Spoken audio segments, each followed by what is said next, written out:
যে কোনো চাকরি পরীক্ষার জন্য এ ধরনের প্রশ্ন কতটা ইম্পর্ট্যান্ট খুব সহজেই তোমরা এভাবে নির্ণয় করবে। মনে রাখবে যে পূরক কোণ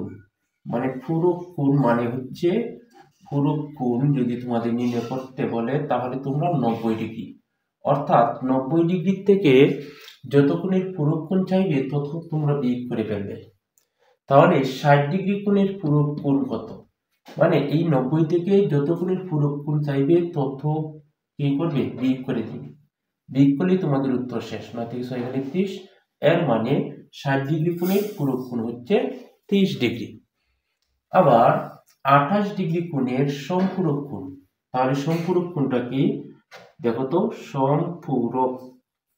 সম্পূরক কোণ হচ্ছে 180 ডিগ্রি। অর্থাৎ 180 ডিগ্রি থেকে আমরা যত ডিগ্রি সম্পূরক কোণ চাইবে তত ডিগ্রি আমরা কি করবো, বিয়োগ করে দিব। 75 শেষ।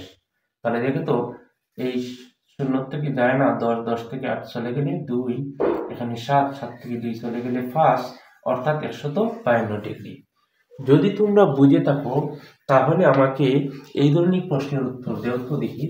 তাহলে বলো তো দেখি, এরকম প্রশ্ন আরো আসছে, যেমন 55 ডিগ্রির পূরক কোণ কত।